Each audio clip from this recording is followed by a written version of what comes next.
Digital ride-hailing platform Bolt has announced its intention to bankroll over 1,000 drivers to own cars in a move aimed at empowering their drivers.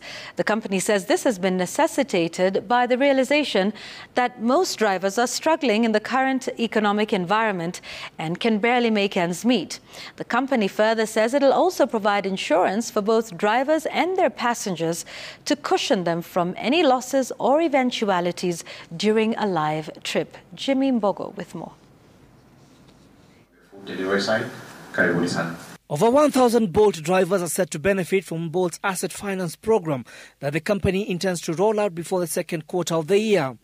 The program will see drivers benefit from both electric and diesel-powered vehicles in a move that the company says has been necessitated by the realization that drivers' income has been reduced, especially for those who have to remit their earnings to a third party. The deal, which Bolt says is in its final stages, will see drivers financed to acquire two-wheelers and vehicles with 1,000cc capacity and below, which, according to Bolt country manager Linda Ndungu, have a better return on investment compared to vehicles with a larger engine capacity. We realized when we look at our driver partners, a big proportion of them actually do not own their vehicles, and because they do not own their vehicles, then their costs become much higher, because then they have to remit a proportion of what they're earning to somebody else, which means there's less left in their pockets. Bolt has also undertaken to cushion their drivers through an in-trip insurance that will compensate both driver and riders who get injured during a live trip,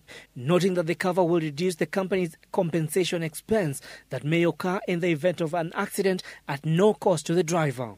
I've just lost somebody in an accident, and even you guys, it's hata pole, because some of us depend on this job.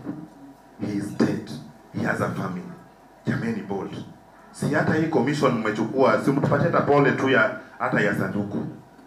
Kama si ya sanduku, basi hata pamoja tupate osi ya wino. We have a significant population base that we can support with this product.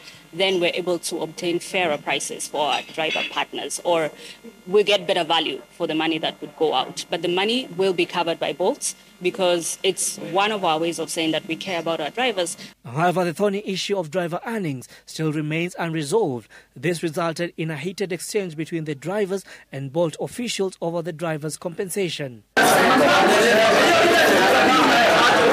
whole day been doing 180 to 20. From South Sea to Isili, 300.